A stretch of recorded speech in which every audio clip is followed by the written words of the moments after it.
teema olisi viime hetken vinkit NIS 2 ja erityisesti näkökulmalla, että miten tietoturvan nykytilaa voisi kartoittaa.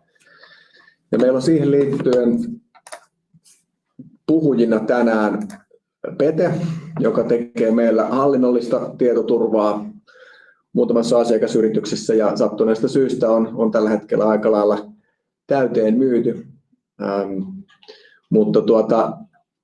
Mutta on mielellään sitten käytettävissä jatkossa ja sparrailemassa teidän kanssa näistä asioista. Meillä on pitkä kokemus, jossa erinäköisistä tietoturvan johtamistehtävistä ja tuossa muutamia taustatietoja Petestä. Mikko Tammiruusu jatkaa sitten vähän niin kuin konkreettisemmalla teemalla, että miten nämä NIS 2 vaatimukset voitaisiin sitten täyttää, tai mistä tietäisin, että olenko täyttänyt ja miten voi lähteä järkevästi pyrkimään kohti mun kannalta olennaisia tietoturvakehittämisasioita. Mä olen siis tosiaan Rajalan Antti ja näillä mennään tässä nyt tämä aamun avaus. Kysymyksiä sinne chattiin ja niihin palataan sitten tuossa esitysten jälkeen. Mutta näillä puheilla laitetaan homma käyntiin ja mä päästän tähän stagelle sitten Peten aloittamaan meidän puheet. Pieni hetki, niin me vaihdetaan tässä paikkaa.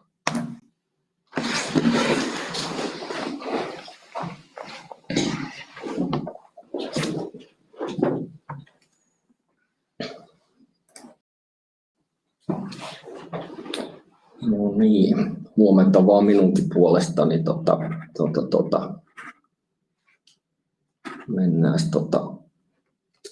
tuohon esitykseen, joka löytyy tuolta ja jatketaan. Hyvää huomenta vaan minunkin puolesta. Mun aiheena on ajatuksia hankkeiden pohjalta liittyen tähän NIS 2. Mä oon nyt touhunut kohta vuoden verran muutaman asiakkaan kanssa NIS-hankkeissa ja koitan nyt sitten jakaa vähän sieltä saatuja kokemuksia teille ja kasannut niitä tähän esitykseen. Saatte toki tämän esityksen sitten ja nauhoitteen, josta voi sitten tarkemmin lueskella. Mulla on aika paljon materiaalia, että ihan kaikkea ei pystytä käymään läpi niin kuin sanasta sanaan, mutta ajatuksia varmaan se herättää. Jos mennään nopeasti tuohon, että mistä tässä asiassa oikeastaan on kyse. Ja mä oon kopioinut faktaa enkä fiktiota tuolta ihan liikenne- ja viestintäministeriön viime joulukuun infotilaisuuden materiaaleista, että miten ministeriö tätä asiaa sitten sidosryhmilleen kertoi. Eli NIS 2 tavoitteena on nostaa yleistä tietoturvallisuuden tasoa EU-maissa tärkeissä ja erittäin tärkeissä toimijoissa. Ja mä uskon, että siitä tulee tämmöinen niin kuin perustaso, mitä ruvetaan yrityksiltä vaatimaan, riippumatta siitä, onko suoraan tämän direktiivin niin kuin piirissä. Toimitusketjut on monipolvisia ja aina toimitusketjussa joku asiakas tai joku toimittaja on sitten sellainen toimija, joka on tämän NIS 2-direktiivin piirissä, niin se vähitellen ne vaatimukset sitten sieltä vilutoituu niin kuin joka puolelle. Tämä kuvaa asioita, pelisäännöt riskien hallintaan ja häiriöistä ilmoittamiseen. Ja kuten GDPR:ssä, niin samalla asetetaan tämmöinen keppi, jolla annetaan vähän vauhtia sitten organisaatioille olla vaatimusten mukaisia. Eli samankaltaisia sanktioita on sitten tarjolla, jos ei ole vaatimusten mukainen. Tässä on nämä keskeiset ja tärkeät toimijat nopeasti listattuna, eli yhteiskunnan kannalta tärkeät toimijat, että meidän homma pyörii täällä ja normaalisti niin on listattu tässä ja näitä käsitellään vähän eri tavoin, eli Eli muun muassa näitä keskeisiä toimijoita voidaan ennakkoauditoida, kun taas sit tärkeitä toimijoita voidaan sitten auditoida sen jälkeen, jos jotain ikävää on tapahtunut. Eli vähän erilaisia kohteluita on. Tuosta tuommoinen lyhenne, kun TVT lisäsin tuohon viestintäministeriön kalvon päälle. Tieto- ja viestintätekniikan palvelut on siis kyseessä. Tuo TVT ei ole ehkä semmoinen yleinen. NIS 2 osuu siis laajasti tämmöisiin yksityisiin yrityksiin ja muihin tämmöisiin toimijoihin. Sitten julkishallinnolle on tiedonhallintalaki, johon tulee lisäyksiä, NIS 2 kaltaisia lisäyksiä, että päästään niin kuin samalle tasolle. Ja sitten esimerkiksi finanssipuolelle tulee ihan tämmöinen suora asetus tuolta EU:ta kuin DORA, joka sisältää samoja asioita, mutta on paljon yksityiskohtaisempi kuin tämä NIS 2. Velvoitteet toimijoille siis pitää olla tietoturvariskien hallinta kunnossa, pitää olla selkeästi kuvattu malli ja sitä mallia pitää pyörittää. Ja sitten jos jotain sattuu, niin on velvoite kertoa siitä viranomaisille ja tiettyjen aikamääreiden sisällä. Ja sitten tuommoinen pikkujuttu, että jos katsoo kuuluvansa direktiivin piiriin, niin pitää ilmoittautua 1.1.25 mennessä tänne toimittajaluetteloon. Riskien hallintaa, siitä on kyse ja direktiivi kuvaa sitten tämmöiset niin kuin hyvin lyhyesti, että mitä asioita siihen niin kuin direktiivin kuvaamaan riskien hallintamalliin kuuluu, ja ne on nämä 10+1. Jos siitä jotain nostaa, niin riskienhallinta tai malli ja analyysit ylipäänsä, poikkeamien käsittely, nuo jo mainittiin, mutta siellä on muitakin asioita, henkilöstön tietoturvaperehdytyksiä ja sitten erityisesti nuo raportointivelvoitteet ja monta muuta vaatimusta. Direktiivi sinänsä kertoo ne hyvin lyhyesti, eli ne on juuri nämä lauseet, mitä siellä tuossa yhdessä kappaleessa sitten on, muistaakseni se kappaleessa 21 on kerrottu sitten. No, se siitä direktiivistä, se ohjaa siis kansallista lainsäädäntöä joka ohjaa sitten toimijoiden tekemistä ja alku saattaa olla hieman abstraktia. Nyt kun mä olen tätä hommaa touhunut viimeisen vuoden ajan aika monelta kantilta meidän asiakkaiden kanssa, niin mä yritän vähän viedä tätä enemmän niin kuin käytäntöön. Ja muistutan myös sitten, että jos kuulijoiden joukossa on sellaisia, jotka on tehnyt tulkinnat, että NIS 2 tai kyberturvallisuuslaki, joka sen perusteella säädetään, niin osu meihin, niin ei sitä silti mun mielestä voi olankohautuksella ohittaa, koska se luo nyt tämmöisen perusbaselinein, mikä oikeasti on sellainen, joka jokaisen yrityksen pitäisi jollain tavalla saavuttaa. Ja se business case tälle työlle on äärimmäisen vahva. Mä olen sitä business casea kuvannut yritysjohdolle muutamaankin kertaan tällä tavoin. Eli se on ihan sama, millä toimialalla te toimitte tai minkä kokoinen firma te olette, niin te voitte päätyä tällaisiin otsikoihin. Tässä on viimeisen 2 vuoden aikana mä olen keräillyt näitä raflaavampia otsikoita suomalaisesta lehdistöstä. Eli vahvasti kannattaa ottaa tämmöinen kyberresilienssi niin kuin jokaisen organisaation omaan pirtaansa. Tuossa on yksi hyvä esimerkki siitä, missä nyt saadaan vähän myöskin indikaattia siitä, että mitä tämmöinen homma voi maksaa. Et tarkoitus ei ole ruoskia rustaa eikä tarkoitus ole ruoskia tietoevryä, koska tämä kyllä tulee osumaan jokaisen kohdalle jonain päivänä, ennemmin tai myöhemmin. Mutta tuossa nyt on arvioitu niitä kustannuksia, että rustan nettikauppaa ilmeisen käytetty, niin 120 miljoonaa Ruotsin kruunua he arvioi, että oli menetykset, eli se on noin 10 miljoonaa euroa sitten, että ihan merkittävistä kuluista. Sillä rahalla olisi kyllä tehnyt aika paljon ton kokoisessa firmassa tietoturvatyötä, että kannattaa siihen panostaa. No, direktiivistä käytännön toimii. Miten se polku sitten menee?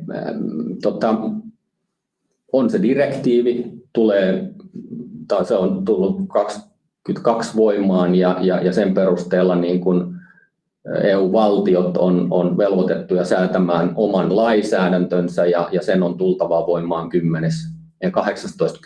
tänä vuonna, eli heti kohta vajaan 2 kuukauden päästä. No se lakikin on vielä aika niin kuin ytimekäs ja siitä tavallaan tämmöisiä käytännön tietoturvatoimia on aika vaikea johtaa.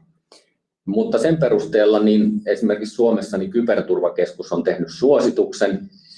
Se suositus on tehty valvoville viranomaisille, mutta se kuvaa tämmöisen niin kuin tietoturvahallintamallin aika hyvin ja mikä tahansa toimija organisaatio voi sen lukea ja käydä läpi sieltä ne käytännön ohjeet, että mitä tulisi löytyä. Eli siinä on aika hyvä ohjeistus niin kuin mille tahansa firmalle ja mennään hyvin niin kuin käytännönläheisiin ohjeisiin. Mutta sitten lopulta oli ohjeet tai direktiivit mitä tahansa, niin jokainen organisaatio tekee ne omat tulkintansa. Eli ei ole yhtä tapaa, ei ole yhtä oikeaa tapaa tehdä tietoturvallisuutta. Jokaisen firmalla on omat käytäntönsä ja omat tavat toimia, mutta näitä ohjeita kyllä kannattaa tutkia. Mistä kaikki lähtee liikkeelle? Tämä on suoraan kyberturvallisuuslaista tai siitä lakiesityksestä. Kaikki on johdon vastuulla. Siitä ei pääse karkuun. On turha syyttää, että Matti Möttönen siellä IT-osastolla ei tehnyt jotain, koska kaikki on johdon vastuulla. Ja jos osutte kyberturvallisuuslain piiriin, niin toimijan johdolla tulee olla riittävä perehtyneisyys kyberturvallisuutta koskeviin riskienhallintaan. Eli tätä ei voi tätä vastuuta delegoida mihinkään. Siihen on itse oikeasti paneuduttava. Ja se johto on niin kuin tosiasiallinen toimiva johto, eli johtoryhmä, toimitusjohtaja, hallitus niin edelleen. Eli siellä se vastuu on ja siellä kannattaa erityisesti niin kuin tätä asiaa ruveta vähän tutkailemaan. Tuossa on tämmöiset yleiset askelmerkit niin kuin tietoturvallisuuteen ja vaikuttaa tosi yksinkertaiselta. Tunnistetaan, että mitä suojataan, mietitään mitä riskejä osuu, mietitään, että no miten niitä riskejä hallitaan ja sitten toteutetaan ne hallintakeinot. Ja vielä jos yksinkertaista on yksinkertainen ERP, että johtoryhmä miettii vähän sen, että no ERP on meille muuten tosi tärkeä, että no miten se on suojattu. Sitten jutellaan sen Virtasen kanssa ja todetaan, että no ei se kovin hyvin ole suojattu. Eli meillä on mahdollisuus erilaisiin niin kuin kyberongelmiin. No sen jälkeen ruvetaan sitten miettimään sen Virtasen kanssa, että mitä meidän pitäisi tehdä. No laitetaan varmuuskopiointi kuntoon ja käyttäjien hallintakuntoon ja niin edelleen. Eli ihan normaaleja yksinkertaisia hommia, mitä tietotekniikkaan liittyy. Ja sitten toteutetaan ne. Ja näin periaatteessa niin kuin yksinkertaista se homma on. Toki siellä on paljon sitten sellaisia asioita, joissa vielä vähän enemmänkin joutuu miettimään, mutta noin periaatteessa niin ei ole mistään ydinfysiikasta kyse. Sitten työkalut sinne käytäntöön viemiseen, ne on toki tosi tärkeitä ja toi NIS 2 direktiivi löytyy tuolta Euroopan unionin sivuilta eri kielillä. Sitä voi selailla, se on aika pitkä propuska, mutta sitten löytyy tietysti se lakiesitys tällä hetkellä, mikä on sen NIS 2 perusteella tehty, kyberturvallisuuslaki. Se löytyy eduskunnasta, se on siellä käsittelyssä tällä hetkellä. Mutta ne voi olla aika puuduttavia ja ei välttämättä mene ihan niin lähelle käytäntöä, että pystyisi sieltä tekemään niitä tulkintoja omiin tapoihin toimia. Mieluummin mä marssisin sitten Kyberturvallisuuskeskuksen infosivuille. Siellä on tosi iso pläjäys erilaista informaatiota ja linkkejä tiedonlähteisiin. Ja sitten tuohon laatikkoon laitoin, että erityisesti mitä mä olen nyt käyttänyt hyväksi ja mitä asiakkaiden kanssa on käytetty hyväksi, niin nimenomaan Traficomin suositusta. Se on vähän lyhyempi ja selkeämpi kuin esimerkiksi nuo standardit, mutta erittäin hyvä opas. Toki sekin on aika pitkä, mutta se on selkeästi jäsennelty ja sitä kyllä kannattaa hyväksi käyttää. Ja sitten tietysti kaikki tietoturvallisuuden parhaat käytännöt lyö kättä riippumatta oikeastaan siitä standardista tai nyt tämmöisestä säädöspohjasta. Kaikki on hyvin samankaltaisia, niin me on käytetty myös ISO 27 tonnista, 223 101 ja sitten niistä CSF voi tulla joillekin yrityksille kyseeseen, jotka sitten vaikka tekee amerikkalaisten kanssa hommaa. Eli noista standardeista löytyy sitten vielä enemmän käytännönläheisiä ohjeita siitä, että miten sitä kyberturvatyötä kannattaa tehdä. Ja liikkeelle sitten jollain näistä viitekehyksistä ja itsearviolla tai sitten avustetulla itsearviolla ottaa jonkun avustajan sinne, no vaikka meidät sinne jeesaamaan, että katsotaan, että miltä se oma toiminta vaikuttaa tuohon vaikka Traficomin suositukseen verrattuna tai ISO 27 tonniseen verrattuna tai miten vaan. Eli semmoinen gap-analyysi ja siitä sitten liikenteeseen.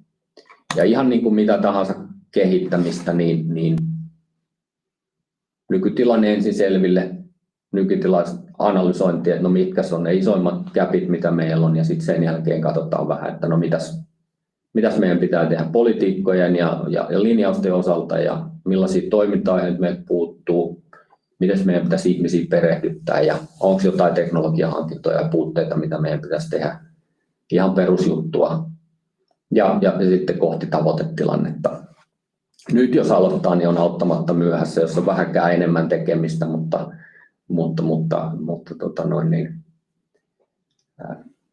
koskaan ei ole liian myöhäistä aloittaa tietoturvallisuuden kehittämistä. Sitten minulla on tässä muutama esimerkki vielä, niin kuin, miten tätä polkua voisi kulkea ja miten tämä homma niin kuin menee sieltä direktiivistä käytäntöön. Eli NIS 2 esittää nyt vaikka tämmöisen, että pitää olla poikkeamien käsittely. Se on todellakin noin lyhyesti sanottu siellä direktiivissä, poikkeamien käsittely. No niin, sitä voi miettiä monella tavalla ja jos ei ole tietoturvan ammattilainen ja se ei välttämättä heti avaudu, että mitä incident response sitten on, niin voi sitten mennä kyberturvallisuuslain pariin. Ja siellä on vähän pidemmin se sanottu, mutta ei toikaan vielä vie sitä käytäntöön. Niin nyt sitten voi etsiä sitä ohjenuoraa vaikka ISO 27 tonnisesta ja sieltä löytyy nyt sitten jo ainakin 6 lukua tarinaa, että miten tätä asiaa voisi tehdä. Pitäisi valmistautua ensinnäkin siihen, että meillä tulee tapahtumaan tietoturvahäiriö. Sitten kun niitä tapahtuu, niin pitäisi olla prosessi, jossa ne arvioidaan tai ensin tunnistetaan, sitten arvioidaan ja sitten niihin reagoidaan. Ja sen jälkeen kun ne on hoidettu, niin pitäisi lessons learning hoitaa ja niin edelleen.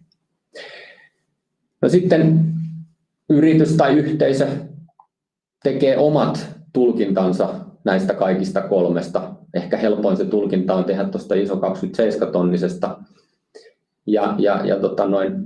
Yrityksellä tyypillisesti on jonkinlainen politiikkadokumentti, jossa kerrotaan, että miten me hoidetaan näitä. Meillä on poikkeama prosessi kuvattu ihan vaikka uimaratakaaviolla. Sitten meillä on toimivia organisaatioyksiköitä, voi olla vaikka palveluna hankittu 24/7 SOC-palvelu.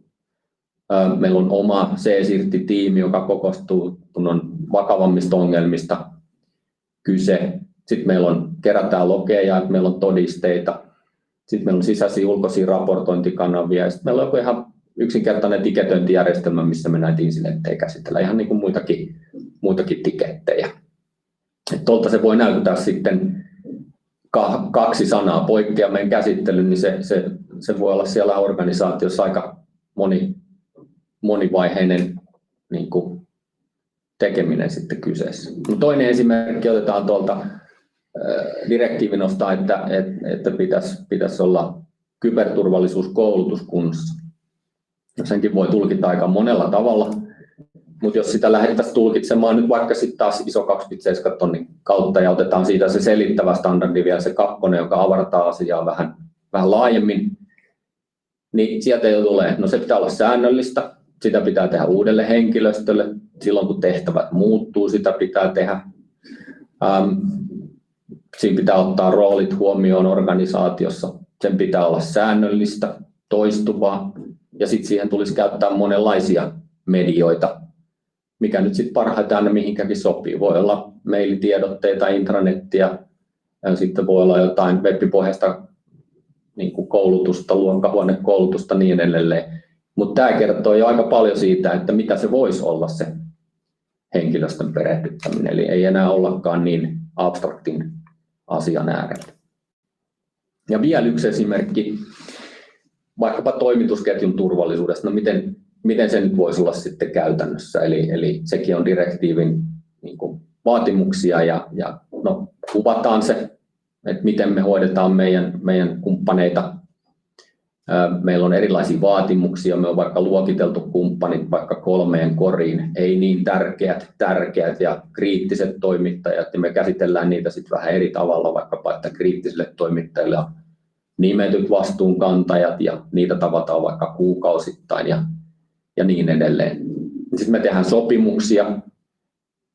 Niissä sopimuksissa on tietoturva-asiat huomioitu, siellä on tietoturvaliite ja jotain sopimustemplaatteja, mitkä ottaa huomioon sitten. Ja sitten meillä on näyttöä siitä, että me on tehty ne meidän sopimukset niiden toimittajien kanssa niiden templaattien pohjalla. Tai vähintäänkin niin, että on otettu huomioon ne asiat, mitä siellä meidän templaateissa on. Että ihan kaikkien isojen toimittajien kanssa ei välttämättä voi tehdä omilla papereilla sopimuksia, mutta ne on sitten katselmuotoja. Sitten on ehkä kieltäydytty sellaisista toimittajista, jotka ei sovi meidän kriteereihin. No sitten me on dokumentoitu turvallisuuskontaktit, meillä on olemassa ne palveluhallintatoimet, on ne sitten kuukausittaisia tai vuosittaisia tapaamisia niiden toimittajien kanssa tai jotain auditointeja. Ja sitten kyberturvallisuuslaki ja siitä kyberturvakeskuksen tekemä tulkinta kuvaa, että jokaisella toimijalla tulisi olla lista omista toimittajista. Ja siinä listassa pitäisi olla kontaktitiedot ja tiedot siitä, että mitä palveluita tämä organisaatio meille tuottaa. Ja mä lisäsin siihen vielä, että jonkun pitää jokainen toimittaja omistaa. Mikään asia ei tietoturvallisuudessa synny eikä mene eteenpäin, jos ei joku sitä omista. Jos se jää kiellumaan, niin mitään ei tapahdu. Lyhyt yhteenveto. Ensimmäiseksi tietysti tarkistakaa, kuulutteko NIS2 piiriin, tutustukaa niihin vaatimuksiin. Vaikka se ei koskisikaan teitä, niin selvittäkää vaatimuksen mukaisuus, koska kyse on oikeasti hyvin pian perushygieniasta, jotka toimitusketjussa vaatimuksena kulkee suuntaan ja toiseen. Sitten tunnistetaan ne tarvittavat toimenpiteet ja sitten pitää saada se johdon tuki. Se on yllättävää kyllä se erittäin tärkeä asia siinä, että se johdon pitää ymmärtää, että tämä on meille merkityksellinen asia. Siinä voidaan myöskin avustaa, että jos tarvitsee sitä keskustelua johdon kanssa käydä, miksi joku asia on merkityksellistä, niin siinä voidaan auttaa. No sitten resurssoidaan ja budjetoidaan, eli ne omistajat pitää löytyä jokaiselle asialle, mitä tuo direktiivi kuvaa, pitää olla omistaja ja rahaa pitää käyttää, siitä ei vaan pääse mihinkään. Sitten ohjelma käyntiin, sopivat työkalut avuksi, kyberturvakeskuksen linjaukset, ISO 27-tonninen, muut tällaiset parhaita käytäntöjä kuvaavat niin kuin matskut ja sitten toteutetaan. Pitää olla niitä ihmisiä, jotka kantaa vastuuta, tekee juttuja. Sitten pitää kuvata prosesseja, että hommat pyörii. Ja sitten kyllä joihinkin paikkoihin joutuu ostamaan teknologiaa ihan väkisinkin. Ei missään tapauksessa nykymaailmassa digitaalisessa maailmassa niin selvitä paperilla ja kynällä, että kyllä sitä teknologiaa tarvitaan myös. Ja sitten jos ei oikein lähe, niin sitten vaan avunpyyntö, että tietoturva ammattilaisia kyllä tulee avuksi sitten, kun tarvis on.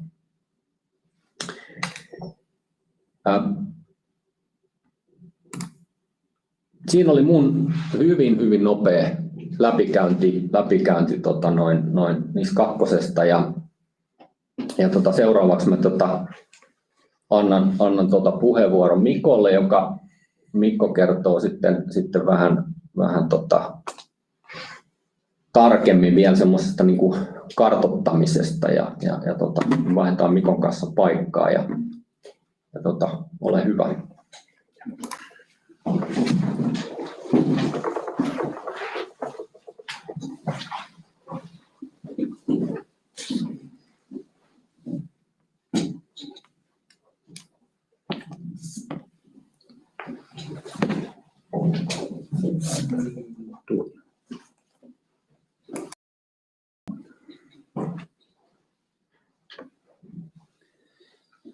No niin, jatketaan viimeisellä puheenvuorolla ja tosiaan niin kuin Pete ja Antti alustikin, niin mun aiheena on tämmöinen tietoturvan nykytilan kartoitus ja nimenomaan peilataan vaikka tuon NIS2 siihen.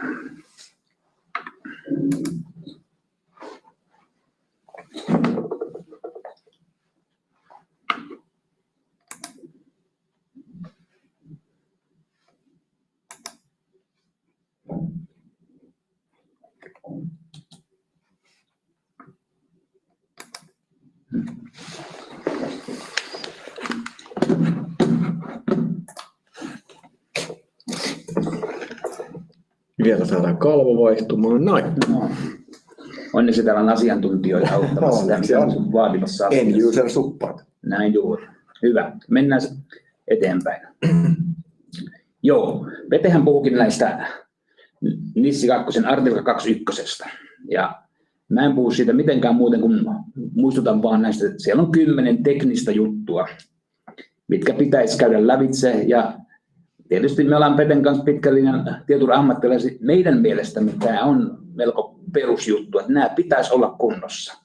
Tuosta voidaan sitten argumentoida, no, kuinka pitkälle nämä pitää olla kunnossa, mitä tarkoitaan perusjutulla, mutta ei puhuta siihen. Mutta tässä nämä on niin koottuna ja Pete näistä muutaman kävikin lävitse ja nämä kun on kunnossa jollakin tasolla ja aina voi parantaa jokaista kohtaa, niin sitten alkaa olemaan jo paketti paremmin kasassa, mutta niin kuin haluan korostaa sanaa perus tässä kohtaa, että jos sitten mennään pidemmälle ja tulevaisuuteen, niin pitäisi alkaa kiikaroimaan uutta passwordia tai ei se mikään enää uusi, vaan Zero Trust. Ja Zero Trust on siis taas jo aika pitkälle ja se on Zero Trust-arkkitehtuuri, eli ajattelutavan muutos. Ja sitä kautta niin tämä antaa ehkä pohjan Zero Trustille tietyt asiat, mutta siinä on aika paljon tekemistä, jotta voi sanoa, että me olemme Zero Trust-arkkitehtuurin mukainen. Ja Zero Trust ei ole Suomessa vielä mikään kova juttu, mutta se on Amerikassa tietysti jo nyt kova juttu. Ja sieltä voi tulla, jos te teette amerikkalaisten yritysten kanssa yhteistyötä, sieltä alkaa tulemaan vaatimuksia. Että hei, me ei toimita kuin yritysten kanssa, jotka ovat Zero Trust-arkkitehtuurin mukaisia. Ja siinä on sitten jo se seuraava steppi tämän NIS2 jälkeen, että töitähän tässä riittää. Mennään sinne nykytilan kartoitukseen. Tämänkin pääsi Petellä olla ainakin tekstinä sama asia, tämä pyhä kolminaisuus, että miten tietoturvaa oikeasti pitää tehdä, jotta se niin kuin pyörii tuommoisena rullana. Se on ihan sama, mistä kohteita aloittaa, nämä kaikki 3 on ihan yhtä tärkeitä. Mä usein käytän tämmöisiä termejä, että Suomi on toi teknologia, toi 1 tuossa rullassa. On helppo ostaa tuommoisia teknologiaa, erilaisia lyhenteitä ja sitten sanotaan, että homma on kunnossa. Otetaan vaikka tuohon esimerkkinä, että me otetaan Microsoftin Enterprise 365 E5. Ja sitähän meillä on hirveä liuta erilaisia lyhenteitä tuossa. Ja sitten se on siinä. Maksetaan siitä lisenssiä vuosittain aika paljon. Kun pitäisi käyttää järkeä, että no saadaanko me kaikki siitä lisenssistä kaikki ominaisuudet päällä, kuka sitä osaa meillä konfiguroida ja ylläpitää. Ja sitten taas toi 1 ei tietenkään pelkästään riitä, kun tarvitaan sitä hallinnollista politiikkaa, näitä kirjallisia juttuja, jotka on mietitty, eikä pelkästään pölyttäviä niin kansioita jossakin, päivittyviä asioita. Mietitään incident responssia hyvinkin monilaajoisesti tai backup, disaster recovery ja business continuity plania. Niitä pitää koko ajan työstää. Ja toi on myös semmoinen, mikä jää helposti puolitiehen. Se on niin kuin, mä olen nähnyt eräänkin tämmöisen, joka oli yrityksen tietoturvapolitiikka, oli 1 rivi. Ja sanotaan, että yrityksen työntekijät eivät saa mennä haitallisille sivustoille. Sitten mä luin sitä ja totesin, no tällä ei yhtään mitään tällä politiikalla. Ja ei sellaisia, vaan niin kuin huomattavasti parempaa. Ja sitten on nämä ihmiset, jotka pyörittää näitä molempia asioita. Näitä ihmisiä ei ole tarpeeksi. Näistä on kova kisa näistä ihmisistä. Kaikkea ei kannata tehdä itse. Ja niin edespäin, että palveluna saa paljon asioita. Se on haaste ihan kaikilla. Ei se ole pelkästään Suomessa. Se on ihan ympäri maailmaa tämä. Ja näitä tietoturva-asiantuntijoita ja siihen liitännäisiä rooleja. Näitä on vähän, varsinkin osaavia sellaisia. Jos sitten itse mennään siihen, että miten me tehdään, ja ollaan jo vuosia tehty tämmöistä tietoturvan nykytilan tarkistusta ja kehitystä. Tämä on niin kuin itsearviointi ja meidän kanssa yhdessä tehtävä arviointi, paperiharjoitus. Tämä ei ole mikään, että me tehtäisiin joku hyökkäystesti tai penetraatiotestaus. Tämä ei ole mitään sellaista. Emme lue koodia, että luotamme vastauksiin, mitä saadaan teiltä. Siinä on eri alueita, aika massiivinen kyselylomake, joka perustuu CSF:ään, jota me ollaan ruuvattu omasta mielestämme niin kuin paremmaksi ja syväluotaavammaksi. Ja sitten sitä tehdään niin kuin joko itsenäisesti, että täytätte niitä kysymyksiä, haastatteluja tehdään, käydään yhdessä, tehdään vastaukset lävitse, täydennetään niitä, jos käy niin, että en ole ymmärtänyt, mitä tässä haetaan. Ja sen jälkeen meillä tietoturva-asiantuntija analysoi ne ja tekee omat päätelmänsä siitä, kirjoittaa suositukset, että missä ollaan, mitä pitäisi tehdä. Luodaan vaikka kriittisyysjärjestelmä niille. Ja lopuksi tuo viimeinen vaihe on, että okei, meillä on puutteita ja tässä on roadmappi, mutta aloitetaanko, että saako teiltä näitä juttuja? Sitten me tietysti aina sanotaan, että tiettyjä juttuja saa. Me emme ole niin iso talo, että me oltaisiin joku monitoimitalo, että ihan kaikkea saa. Tiettyjä juttuja saa. Esimerkkinä tämmöinen kuvitteellinen esimerkki eräästä yrityksestä, jolle me kenties tehtiin tällainen, ja nämä värit on ihan mun itse keksimiä. Alun perin, kun mä tätä kehittelin, niin mulla oli perinteinen liikennevalomalli tuossa, eli 3 väriä. Sitten mä totesin, että se on liian rajua, että, niin kuin, että ootko punaisella, keltaisella vai vihreällä, niin sitten näitä värejä on tullut lisää, ja viimeisessä iteraatioversiossa tältä vuodelta, niin tuossa on jo 7 väriä, niin steppejä on niin kuin, niitä on helpompi päästä eteenpäin, koska muuten ne olisi liian kovia, että sä pääset punaisesta keltaiseen tai keltaisesta vihreään. 7 domainia, jossa on jokaisen siis nippukysymyksiä, hallintomallit ja prosessit, eli eniten se hallinnollinen tietoturva. Valitettavasti aika usein käy näin, että täällä ollaan aika punaisella tai ruskeaa tai jotain tämmöistä. En ole kertaakaan törmännyt niin, että kaikki olisi niin upeaa, että tämä olisi syvävihreä tämä kohta.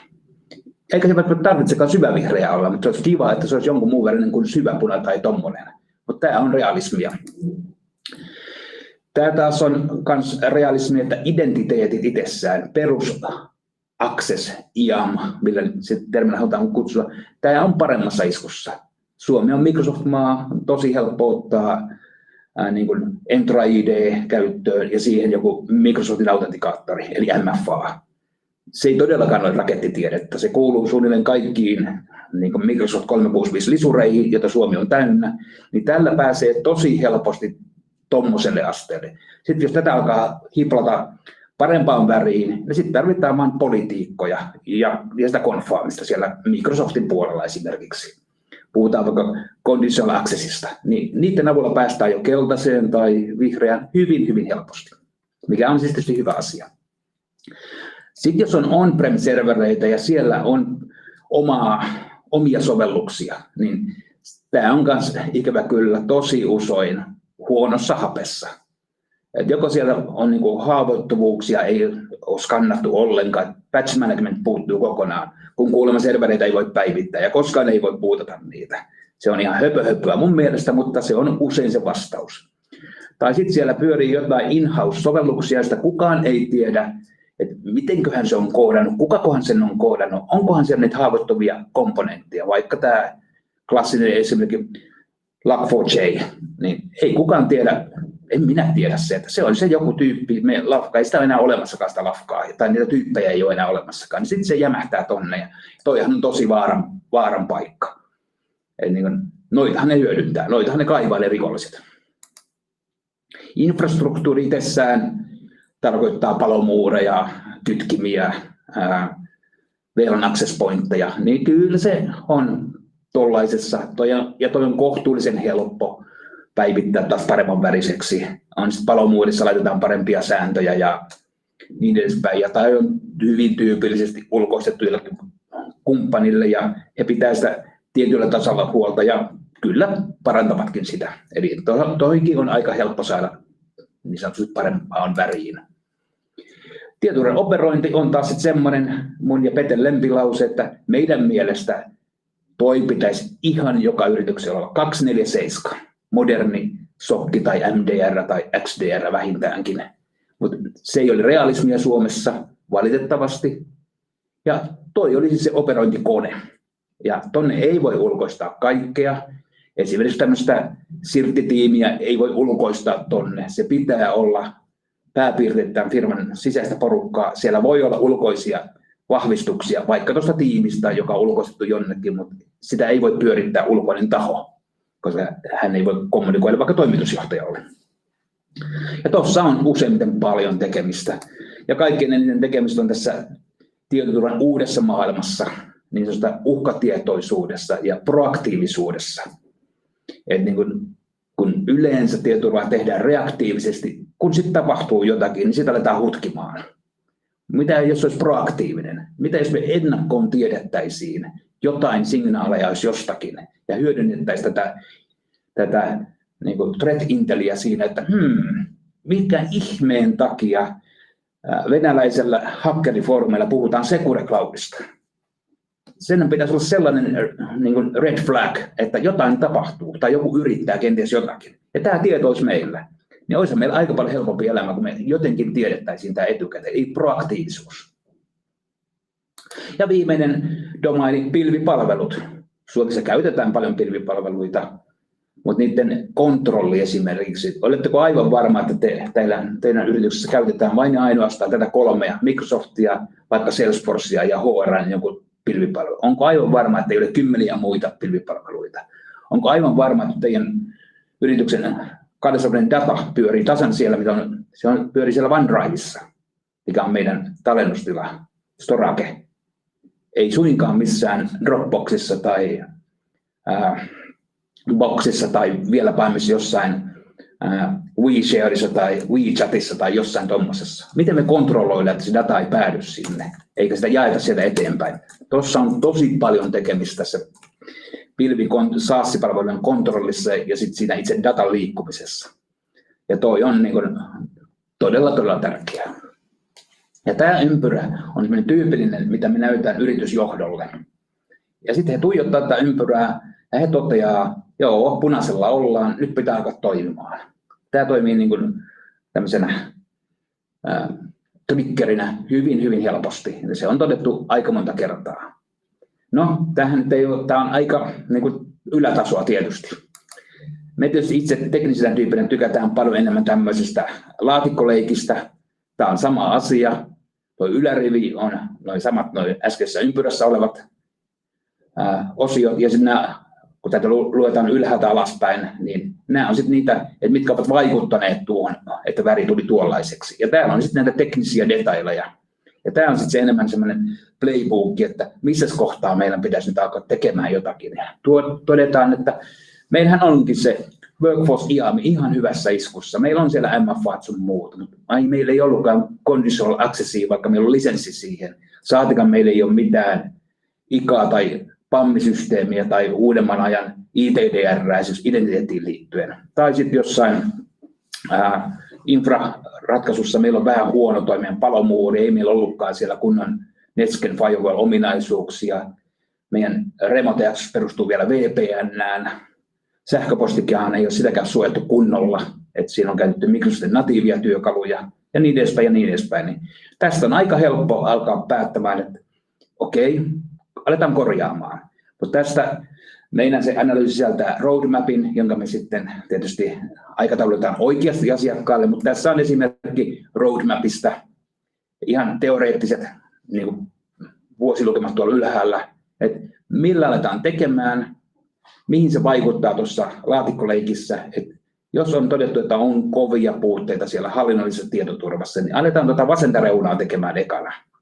Ja laitetaan se kuntoon, niin noi värit tuolla, tyypillisesti noi syväpunat tai tällaiset, muuttuu hetkessä, niin kuin, no hetki voi olla tässä kohtaa melkein vuosi, siinä on paljon hommaa, toi ei ole maailman helpointa, jotta niistä tulee hyviä, mutta se alkaa muuttumaan toi väri tuolla niin sanotusti paremmaksi, kivemmaksi väriksi.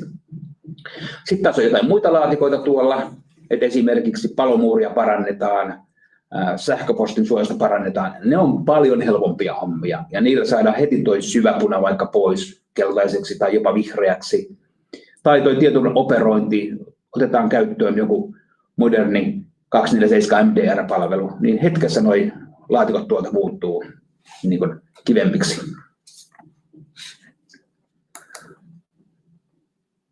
Ja sitten vielä tietoturvan kehityspolusta. Noin. Kun tehtiin nuo äskeiset hommat, niin tämä sama ympyrä on muuttunut tyyliin vaikka vuodessa tai jopa nopeammassa paljon kivemman väriseksi. Huomataan, että siellä on ensimmäinen vihreä ja on keltaista ja sitten voidaan todeta, että okei, no on pari punaista tuolla vielä, niitä kun laitetaan kuntoon tai me luovutaan kokonaan, että ei meillä ole enää on-prem-servereitä eikä mitään. Meillä on cloud only pelkästään. Sitten todetaan, että okei, toi kolmonen ei vaikuta meihin enää. Niin sekin on ihan hyvä homma. Ja sitten mietitään, että hitto sentään toi pilvipalvelu. Kyllä meidän pitää tehdä sille seuraava roadmap, tai mikä nyt on prioriteettilistalla. Viimeinen, sama laatikkoleikki. Ja tuon tähän, että mitä tällä meidän tietoturvan nykytilan kartoituksella saadaan taklattua siitä NIS2 artikla 21, kun siinä oli ne 10 vaatimusta, mitkä pitää tehdä. Niin noin.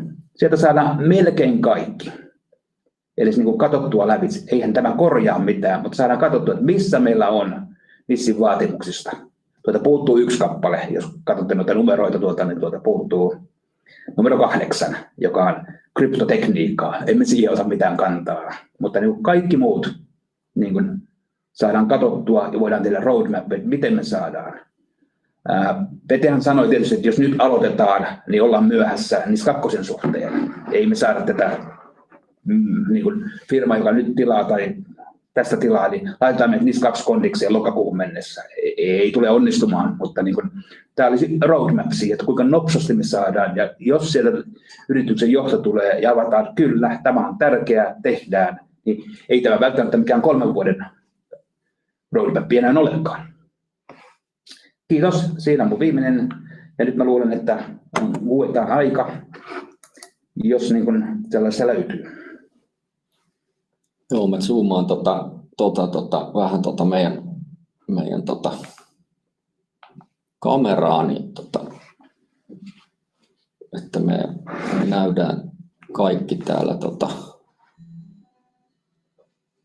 Me ollaan kuitenkin kaikki tässä samassa tilassa ja sitten voidaan käydä näitä kysymyksiä läpi täältä, mitä meille on esitetty. Ensinnäkin tosi hyviä kysymyksiä ja vielä ehtii laittaa lisää, meillä on hyvin tässä aikaa. Tämä ehkä tulee mulle, tämä tuli Tonilta, mihin perustuu arvio siitä, että tulee koskemaan jokaista yritystä ennemmin tai myöhemmin. Vertaan Rusta kautta tietoyhdykeissi. No, tämä on mun henkilökohtainen arvio, eli suurin osa yrityksistä on hyvin verkottuneita, on asiakkaita. Suomalaisilla yrityksillä on isoja asiakkaita, jotka noudattaa jotain tietoturvahallintamallia. He ovat saattaneet sertifioitua sitten 27-tonniseen tai he toimii toimialalla, jossa niin kuin, joka osuu niin kuin NIS2 piiriin. Niin he tulevat edellyttämään sitten omilta alihankkijoitaan niin kuin komplianttisuutta joko sen 27-tonnisen tai osajoukon siitä suhteen, tai sitten, että siellä on nämä niissä asiat kunnossa. Eli he tulevat sitä vyöryttämään niitä vaatimuksia omille alihankkijoilleen. Eli tämä on mun niin kuin oletus tästä, että tästä vähitellen tulee, että NIS 2 tulee tämmöinen ikään kuin validoitava, sertifioitava tämmöinen niin kuin tietoturvahallintamalli, jota oletetaan, että lähes kaikki toimitusketjussa toimivat yritykset sitten ja yhteisöt noudattaa. Eli tämä on ihan mun arvaus tästä. Onko Mikko sulla mitään tai Antti kommentteja tähän? No siis mä itse ajattelisin niin, että tänä päivänä niin kuin isompien yritysten kanssa toimiessa niin kuin jonkinnäköistä tietoturvahallintamallia oikeastaan edellytetään. Monessa tapauksessa, esimerkiksi meidän, kun me toimitetaan pienenä yrityksenä isoille yrityksille, niin meidän on kuitenkin kuvattava, että mitkä on ne meidän tietoturvan hallintamallit tai vakuutettava, että me pidetään perusasioista huolta. Nyt ne niin kuin tavat tehdä se vakuutus on niin kuin aika manuaalisia ja hitaita ja niin kuin tapauskohtaisia. Ja voi olla, että tämmöinen niin kuin yleinen viitekehys jatkossa yleistyy sekä sen niin kuin vaatimuksen esittämiseen että sen vaatimuksen täyttämisen näkökulmasta. Että me ollaan compliant, niin sit asiassa ei tarvitse sen enempää keskustella. Mutta samanaikaisesti voi toki niin kuin kysyä sitä, että onko kaikki toimialat, onko kaikki yritykset lopulta niin kuin semmoisissa toimitusketjuissa mukana, joihin tällaiset vaatimukset. No ei varmasti kaikki ole, mutta sitä kautta se niin kuin yleistyminen varmaan niin kuin tulee. Ja se, että onko se nyt sitten NIS 2 se standardi, joka lopulta nyt on sitten se voittava hevonen, niin sitäkin voidaan argumentoida, mutta joku tietoturvan hallintamalli ja sen ikään kuin todistaminen, että semmoista noudatetaan, niin varmasti kyllä yleistyy ja on jo yleistynytkin, sanoisin. Ja mä sanoisin tuohon vielä vaikka sen supply chain esimerkin, että minkä takia se siellä NIS 2 on. No siinähän tuli tietenkin on nämä isot breachit, jotka vaikutti myös siihen, että se olikin softa, jolla sinne toimitettiin. Se ei ollutkaan toimija, vaan softa kikkare. Tulee niin kuin SolarWindsit ja Movitit ja nämä, jotka vaikuttaa ihan mielettömästi. Että se vaaditaan myös sen softan toimittajalta se, että näytä, mitä tämä softa on syönyt. Että ei tule sitä, että en minä tiedä, mitä komponentteja siinä softassa on. Joo. Tuossa se kannattaa lukea läpi. Siellä on aika monipuolisesti selvitetty just tätä supply chain asiaa siellä Kyberturvakeskuksen suosituksissa. Se on ihan hyvä dokkari lukea siltä osin läpi. Siellä on hämmentävän koviakin vaatimuksia. Uskon, että monelle erittäin niin kuin maturillekin tietoturvatalolle Suomessa, niin siellä voi olla yllätyksiä. Että niin, se taisi olla 120 sivuja. niin, se oli se koko vaatimuslista. Joo, siis kuvaukset. Mutta sitten toinen kysymys Arilta. Mistään saisi tiedon, että kuulutaanko me NIS 2 piiriin, koska eihän koko toimitusketju ole automaattisesti NIS 2 piirissä, vaan ainoastaan sellaista alihankkijat, joilla on merkittävä rooli. Juuri näin. Eli kun joku toimija, joka alihankkijoilta hankkii asioita, niin heillä pitäisi olla tietysti, niin kuin mä kuvasin tuossa, se toimittajien niin kuin hallintamalli, ja heidän tulisi niin kuin arvottaa ne omat toimittajansa, eli tunnistaa ne kriittisimmät toimittajat, joilla on merkitystä tietoturvallisuuden kannalta tai yrityksen jatkuvuuden kannalta, ja kohdistaa niihin tietysti sitten ne kovimmat vaatimukset, ja seurata niiden toimittajien toimittaa sitten mahdollisimman kovilla vaatimuksilla. Ja se, että kuuluuko joku yritys NIS 2 piiriin, niin tietysti jos on sellainen toimija, joka automaattisesti kuuluu sinne NIS 2 piiriin, eli lukee direktiiviä ja katsoo sieltä nämä tärkeät ja erittäin tärkeät välttämättömät toimijat, että ollaanko me näissä toimialoissa ja täytetäänkö me koko kriteerit. Mä olen muun muassa tehnyt sellaisia arvioita. Mutta sitten jos ei ne osu omaan pirtaan, niin sitten tietysti ne toimitusketjussa vaikkapa asiakkaat tulee sitten kertomaan, että me edellytetään teiltä kuulumista tämän piiriin, ja se tulee sitten ehkä sopimusten kautta tai päivitettyjen sopimusten kautta. Että joko suoraan kuuluminen pystytään katsomaan direktiivin kuvauksista, tai sitten ne asiakkaat tulee kertomaan, tai voihan käydä niin, että myös sitten päämiehet tulee vaatimaan. Me ei oteta jälleenmyyjiksi sellaisia toimittajia, jotka ei täytä jotain tiettyjä kriteerejä, koska he eivät mielestään, tai meidän mielestä semmoinen ei sovi meidän toimintaan. Joo, sano vaan. Eikö se ole toisaalta myöskin niin, että sellaiset yritykset, jotka ilman muuta kuuluu, voi olla helppo tunnistaa? Kyllä, ne on helppo tunnistaa. Sellaiset, jotka ilman muuta ei kuulu, voi olla myös helppo tunnistaa. Kyllä. Väliin jää myös paljon yrityksiä, jotka saattaa kuulua tai suottaa olla kuulumattakin, jolla siellä on kyllä jonkin verran niin kuin tulkintakysymyksiä. Ja tietysti Petellä on nyt aika paljon kokemusta tästä, näin kun sit on nyt tuijotellut monesta näkökulmasta, niin voisi ihan hyvin niin kuin sparrailla siitä, että minkä perusteella voisi kuulua tai minkä perusteella ei. Ja tavallaan tämmöinen keskustelu voidaan järjestää. Kyllä. Joo, ja sitten tietysti niin Kyberturvakeskushan, niillä on neuvontapalvelu siellä, että sinne voi kohdistaa suoraan kysymyksiä. Itsekin kysyttiin yhtä vähän direktiivin epäselvää kohtaa ja saatiin aika pian sieltä vastaus, se tulkinta. Ja se oli ihan oma moka, jos me oltaisiin oikeasti luettu se 400 sivun dokumentti niin kuin moneen kertaan todella tarkkaan sieltä, niin kyllä me vastaus oltaisiin sieltä pystytty tulkitsemaan. Mutta se 400 sivua on vähän pelottava materiaalia, vaikka mäkin sen olen ihan oikeasti kokonaan lukenut, niin en mä pysty niin kuin ulkoa muistamaan jokaista 400 sivua, että miten kaikki asiat, kun ne on vähän kimurantisti monesti sanottu siellä myöskin. No sitten Jarmo kysyi, että minkälaisia dokumentteja palveluntarjoajien olisi syytä toimittaa asiakkailleen, jotta asiakkaat, me voisimme niitä hyödyntää NIS2 vaatimusten mukaisuustarkastelussa. No sitten taas aika hyvä kysymys, miten mä lähtisin jäsentämään.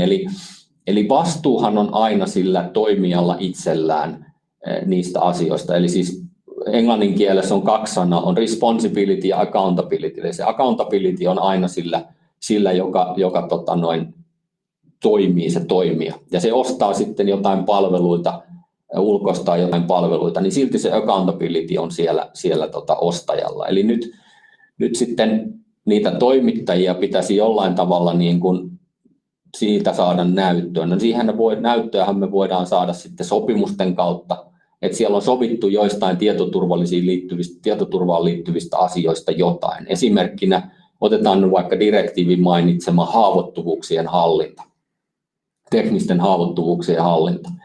Niin sopimuksessa pitäisi olla jotain sanottu sitten siitä haavoittuvuuksien hallinnasta, että vaikkapa, että kun tämä firma toimittaa meille alihankintana jotain softaa ja siihen softaan liittyy kolmannen osapuolen palikoita, niin siellä sopimus on sovittu tai se on näyttänyt toteen jollain muulla tavoin, että miten he hallinnoi siinä softassa olevien kolmansien osapuolien, vaikka ohjelmistokirjastojen haavoittuvuuksia. Te olette käynyt sitten katsomassa, että okei, no näin ne sitä oikeasti tekee. Niillä on joku työkalu siihen ja ne tekee skannauksia ja muita.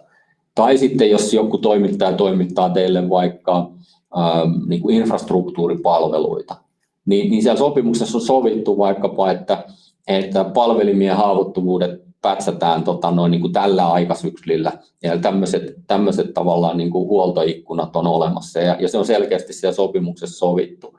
Ja sitten voi olla semmoisia palvelimia, mihin on sovittu yhdessä, että okei, no nämä on meille niin kriittisiä, että näitä ei suin päin voi mennä, niitä on toki paljon semmoisia palveluja, näitä ei voi suin päin mennä niin kuin päivittämään, niin miten ne käsitellään. Sitten onko joku Change Advisory Boardia asiakkaan ja toimittajan välillä, jossa sitten katsotaan, että okei, no tehdään se tuona yönä ja niin ja näin.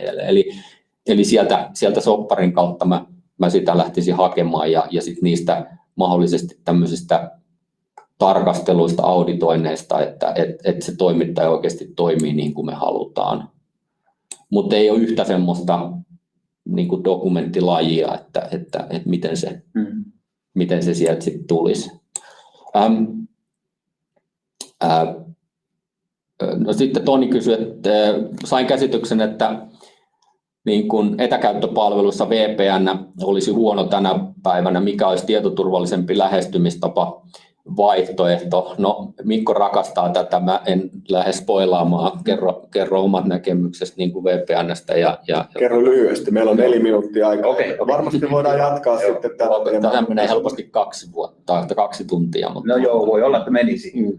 Joo, VPN on menneisyyden teknologiaa. Tämä on minun statementti ja minä silloin voimakkaasti sen perinteinen remote access, kun tarvitaan yrityksen sisäisiä toimijoita, tai että meidän pitää päästä jonnekin palvelemaan, tai meidän adminin pitää päästä jonnekin, ja työntekijän pitää päästä jonnekin, niin se on Zero Trustia, ZTN on se lyhenne, ja sitä voidaan helposti sanoa, että se on VPN replacement, koska VPN:ssä on se ongelma, kun se on kerran rakennettu se VPN-yhteys, niin se avaa joko liian isot oikeudet, ja se on inbound ja outbound tyyppisesti, ja se VPN-purnukka esimerkiksi siellä jossain reunalla on just näiden rikollisten lempipurnukka, mitä ne pyrkii pommittamaan, että olisikohan siinä haavoja, pääsin ton kautta sisälle, kun mä tiedän, jos mä tohon pääsen sisälle jonain käyttäjänä, niin mulla on hirmu aksessia. Ja niitä on ollut paljon. Ja niitä on ihan hirveästi. Oliko ilmeisesti näin, että tässä Tieto ja Rusta ja Stadion yhdessä, niin siellä oli myöskin syyllisenä yksi? Kaikissa on VPN-taulot. Joo,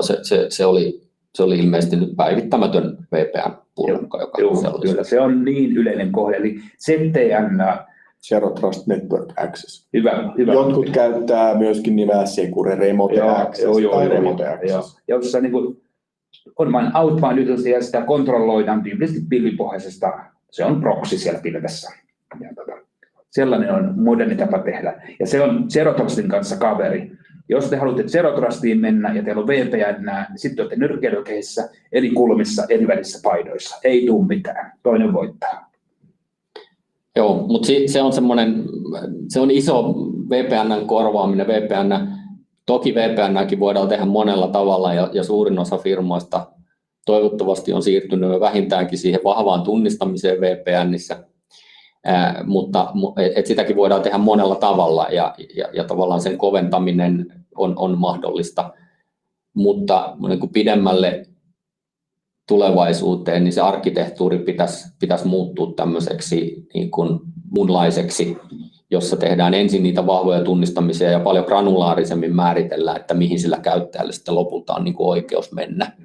Ja vaikkapa, että otetaan oikeasti käyttöön niitä ominaisuuksia, että tarkistetaan, että missä statuksessa se päätelaite on ja mistä se tulee ja mitä asioita se nyt tavoittelee. Eli otetaan se konteksti paremmin huomioon. Se perinteisessä tämmöisessä VPN:ssä se ei yleensä ollut käytössä. Viimeksi haluan sanoa tuohon noin, niin Zero Trustin tärkein prinsiippi on ehkä, että never trust, always verify. Mutta ei ole nytkään semmoinen, että ihan turnkey, että pannaan VPN pois päältä ja otetaan uutta käyttöön. Vaatii aikamoista arkkitehtuurin muutosta ja suunnittelua, mutta sitä myös pitää lähteä siihen suuntaan. Kyllä. Siinä oli meidän kysymykset, tosi hyviä kysymyksiä, kiitos niistä. Ja keskustelu jatkuu sitten offline. Kyllä, näin tehdään. Kiitetään vielä loppuun kaikki osallistujia hyvistä kysymyksistä ja läsnäolosta ja mielenkiinnosta. Ja jatketaan keskustelua tästä mielellään sitten niin kuin pienemmissä porukoissa. Eli tässä kohtaa erittäin mukavaa keskiviikkopäivän jatkoa kaikille ja mukavaa työviikkoa olla yhteydessä. Moi! Moi! Moi!